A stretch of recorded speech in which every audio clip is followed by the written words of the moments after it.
फिलहाल हम नोहा ही पढ़ सकते हैं, यह हमारा खेल है। यकीन जानिए किसी खेल से हमें इतनी ज्यादा दिलचस्पी नहीं है जितनी क्रिकेट से है, क्योंकि ये हमारे जज्बात, हमारे एहसासात, हमारी दुआएं इस खेल के साथ जुड़ी होती हैं। लेकिन एक बार फिर से हमें शदीद डिसअपॉइंटमेंट का सामना करना पड़ा है। यकीन जानिए दिल खून के आंसू रो रहा है, अल्फाज साथ नहीं दे रहे। हम चाहते थे कि हम सेमीफाइनल्स खेलें कम से कम, और जिस तरह की कंडीशंस थी, सबसे बड़ा रोना ही है कि अगर आप भारत के अंदर, पाकिस्तान के अंदर, श्रीलंका के अंदर नहीं जीतोगे तो क्या ऑस्ट्रेलिया में जाके वर्ल्ड कप जीतोगे, इंग्लैंड में जाके जीतोगे, न्यूजीलैंड में जाके जीतोगे, साउथ अफ्रीका में जीतोगे, जहां से आपसे बॉल खेली नहीं जाती। जनाब इन तमाम चीजों पर बात करेंगे।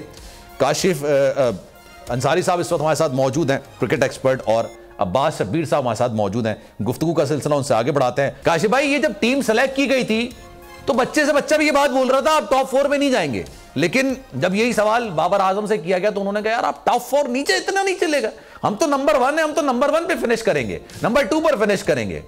सर क्या कहेंगे पाकिस्तानी कारकर्दगी को ओवरऑल वर्ल्ड कप के अंदर? बिस्मिल्लाहिर्रहमानिर्रहीम, बहुत शुक्रिया आपका मौका देने का एक दफा फिर बोल के मशहूर तरीन और बहुत मकबूल तरीन क्रिकेट के प्रोग्राम के ऊपर। बाबर आजम शायद अपने बारे में बात कर रहे होंगे, लेकिन मुझे समझ नहीं आई कि आपने इतनी लंबी तकरीर किस बात की कर दी।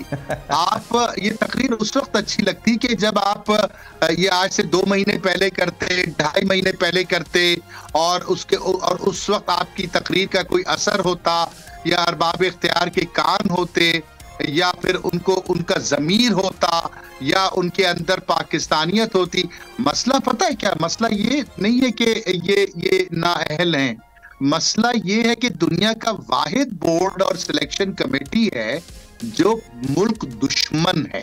मैं बहुत सोच समझ के ये अल्फाज इस्तेमाल कर रहा हूँ, मुल्क दुश्मन है। और ये वाली नहीं, इससे पहले वाली भी, उससे पहले वाली भी, और उससे पहले वाली भी। उसकी वजह यह है कि इन लोगों को अपनी जात से बाहर निकलने की तौफीक ही नहीं होती। इन्होंने बैठाल के अपने किस्से, कहानियां और राम लीलाएं सुना सुना के 25 करोड़ अवाम के कान पका दिए हैं। और ये सिर्फ उस वक्त उस मुल्क के लिए काम करेंगे जिस वक्त इनको तनख्वाहें मिलेंगी, मराआत मिलेंगी, रुतबे मिलेंगे, मुकाम मिलेंगे, और उस पर भी मुल्क से दुश्मनी करेंगे।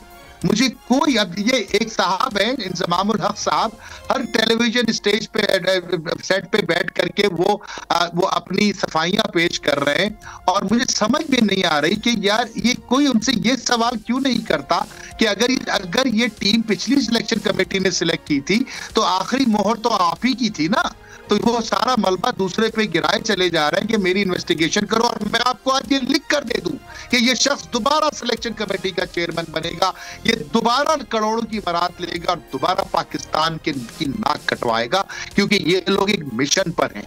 इनमें से 99% वो लोग हैं कि जिनको नौकरियां नहीं मिली हैं बोर्ड में, तो वो टीवी चैनल्स पे बैठ करके अपनी ऐसे किस्से सुनाते हैं जैसे पूरा पता नहीं दुनिया के कौन सी फतूहात ये करके आ चुके थे।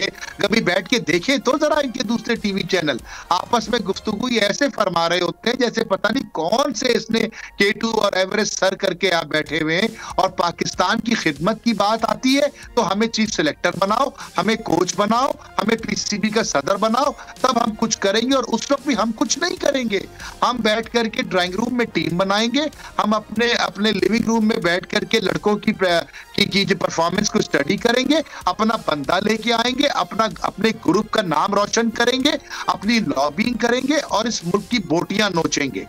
ये है इनकी जिंदगियों का मकसद। आज बताओ, मुझे जवाब दो मेरे प्यारे भाई, आप कराची में रहते हो, एक इंस्टीट्यूट है, मैं छोटी सी अपने पेशे के हिसाब से बात कर रहा हूँ, आपके नाजरीन को मैं चाहता हूँ कि वो सुने इस बात को और गौर से सुने। उस शहर में रहते हैं आप और वहां पर बड़े बड़े इंस्टीट्यूट्स हैं जिनमें एक बड़ा नाम आता है SIUT का, एक नाम आता है इंडस हॉस्पिटल का, एक नाम आता है वहां पर छिपा का, एक आता है वहां पर आलमगीर वेलफेयर ट्रस्ट का। चलो मैं मेडिकल की बात अगर कर लूं तो SIUT के जो सरबराह है डॉक्टर अदीब रिजवी साहब, उन्होंने इस मुल्क से क्या लिया है?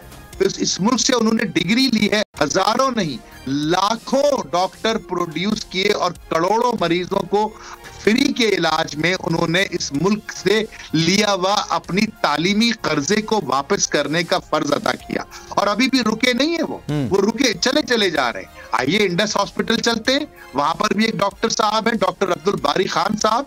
NIBD चलते हैं, जहां डॉक्टर ताहिर शमसी मरहूम हुआ करते थे, वहां चिल्ड्रन हॉस्पिटल चलते हैं, डॉक्टर साकिब होते हैं। मुझे बताइए, क्या ये पाकिस्तानी नहीं है कि इनको रुतबे नहीं चाहिए? इन्होंने क्यों नहीं कहा कि हमें हेल्थ मिनिस्टर बनाओ, हम तुम्हारे लिए बात बिल्कुल दुरुस्त बनाएंगे। बिल्कुल। अच्छा, अब्बास भाई भी हमारे साथ आ गए। कब दोगे पाकिस्तान को? बिल्कुल बिल्कुल पाकिस्तान को आज वाकई में सर पाकिस्तान।